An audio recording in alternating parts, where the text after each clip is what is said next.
The last chapter ended in triumph. The lost name recovered at last, shining on a plate of gold in a vault beneath the Temple of Solomon. This is what became of it. The temple is ash.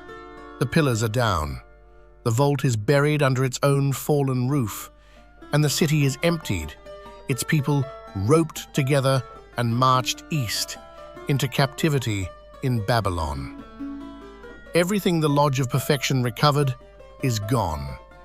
The name is lost a second time, exactly as that degree warned. What is hidden inside a thing of stone dies when the stone comes down. This is the chapter of Rose Croix, degrees 15 through 18, and it opens not on a secret, but on a catastrophe. Because the question this part of the rite exists to answer is the hardest one a builder can be asked. What do you do when everything you built is rubble, and the answer you buried in it is gone? These 4 degrees are called the chapter, the body of the rite above the Lodge of Perfection. And they are where the Scottish Rite stops being about a building at all. 2 things to know walking in. The first is the promise. This is where the lost word finally comes back, not recovered from a vault, but returned in a form that can never be buried again. The second is harder, and the rite is divided about it to this day. In its origin, the Rose Croix is a Christian degree. Its images are the images of the Passion and the Rising, the cross, the rose, the pelican, the 4 letters once nailed above a condemned man. There is no honest way to tell its history and pretend otherwise. But what the continental tradition did with those images is the reason this film treats it the way it does. In 1877, the Grand Orient of France set aside the requirement to profess any particular creed, and much of continental Masonry followed, reading the Rose Croix not as one faith statement, but as a symbol any human being could stand inside. Other jurisdictions kept it fully Christian and keep it so today. The rite never settled the argument. So this is the line we will walk. Name the Christian roots plainly because they are real, and then follow the meaning the continental rite drew out of them, which belongs to everyone. The death and the rising read not as one religion's claim, but as a fact about human beings, that something in us can be regenerated out of its own ruin. Because that is the secret the ruins are about to teach. The first 2 degrees try to solve the catastrophe the old way, by rebuilding. It does not work, and the failure is the point. Generations pass in Babylon, and then a Persian king, Cyrus, lets the exiles go home. They return to Jerusalem to do the only thing they know how to do. They rebuild the temple. The 15th degree, the Night of the East, is that return. And it is not a homecoming of celebration, it is a building site under siege. The people around them do not want the temple razed, and so the workmen build with a tool in one hand and a sword in the other, a blade across the stone, watching the hills while they lay the courses. Faith rebuilding from ruins, with one eye on the enemy. The degree's whole virtue is that stubbornness, to keep building when the building is dangerous and the end is far from certain. The 16th, the Prince of Jerusalem, is the reward of that perseverance. An embassy is sent across the desert to the Persian court to win protection for the work. It succeeds, and the envoys return to honor and to the seat of judgment. The second temple is finished. The work is done. And here is the turn the whole film rests on. They rebuilt the temple, and it was not the same. The new house stood on the old foundation, But the things that had made the first one the center of the world were not in it. No ark, no sacred fire, no vault of gold beneath it, no recovered name. This is not a verdict on the people who raised it. They built faithfully against enemies out of rubble, and that is its own kind of greatness. It is a verdict on the method. They had answered a catastrophe by rebuilding the same thing in the same place, the same way. And the deepest thing was still missing. You cannot recover what was lost by rebuilding the box it was kept in. The word is not in the stone. It was never in the stone. The 17th degree is where the rite lets go of the building entirely.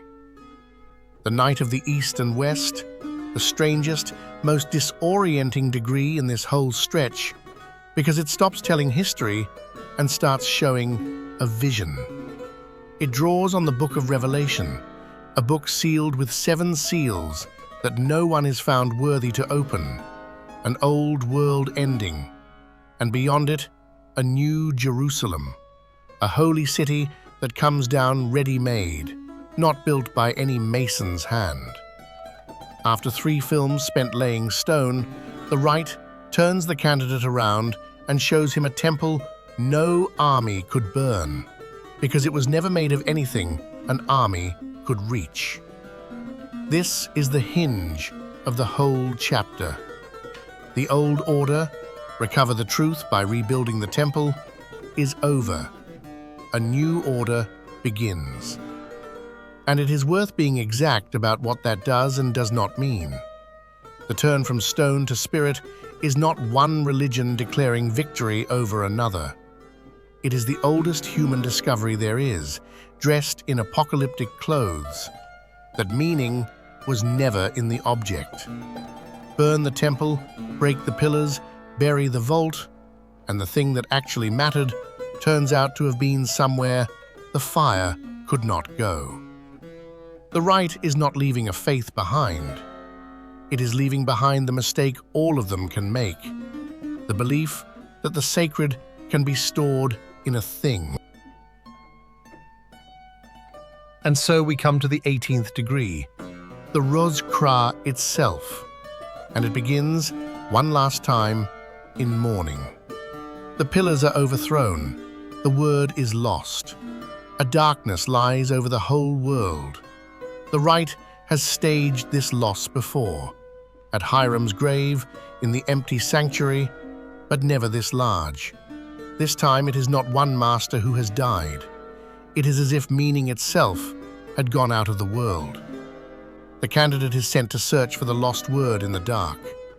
And this time, there is no vault to open, no plate of gold to find. The old way is finished. What he finds is not pulled out of the ground, it is shown to him. A new word, one that does not live in a building and so cannot be destroyed with one. The rite names it, gives it, and guards it, as it has guarded every true word in this series. So I will do here what I have done all along. Tell you that it is found, tell you what it means, and not say it. And what it means is carried entirely by the symbols of this degree. A rose, blooming on a cross. The cross is suffering, loss, the place where things are broken. The rose is what grows out of it anyway. Spirit out of agony, life out of the very spot where death happened. Regeneration, not the avoidance of suffering, but the flower that comes up through it. A pelican, wounding her own breast to feed her young. An old image of a love that gives from its own substance, and it names the new law of this degree, the law that takes the place of the lost word at the center of everything. Not knowledge, not a name. Charity, love that spends itself. 3 pillars rise in this chamber where the old broken ones fell. Faith, hope, and charity. And the rite is explicit, after 1,000 years of searching for a hidden name, that the greatest of the three is the simplest. It is charity, the thing a child already understands. The whole long climb of the rite arrives here, not at a secret, but at love. And over the cross, 4 letters, INRI. In their origin, they are the charge nailed above a crucified man, Jesus of Nazareth, King of the Jews. Centuries later, the continental Hermetic tradition reread the very same letters as something else. Igne natura renovatur integra. By fire, nature is renewed whole. A later overlay, not the original meaning, but listen to how exactly it fits the story we have been telling. By fire, the temple burned, and out of the ash, renewed, whole. The chamber of mourning fills with light. So the debt is paid. 3 films ago, the third degree lost the word at a graveside and promised it would not return until the 18th. The Lodge of Perfection recovered the old name from a vault and warned you, even in its triumph, that what is hidden in stone does not last. Both were telling the truth. Here is how they fit. What returns at the Rose Croix is not the old name, dug out of the earth. It is the recognition that the word was never a thing to be dug up at all. The search failed every time it looked for the truth inside an object, a temple, a vault, a plate of gold. Because the truth was never in the object. It was in the person. The regenerated human being is the recovered word, and its name, if it has one, is charity. That is why it cannot be lost a third time. You can burn a temple, you can break a pillar, bury a vault, march a whole people into exile. You cannot burn what a human being becomes. The old name was recovered and lost. This one cannot be, because it was never anywhere a fire could reach. Take the whole road so far. The apprentice went inward. The companion went outward. The master went down into the grave and rose. The Lodge of Perfection recovered the old name and lost it again to history. And the chapter of Rose Croix transformed it into something history cannot touch. Inward, outward, down, recovered and lost, and now transformed. You would think the rite could end here.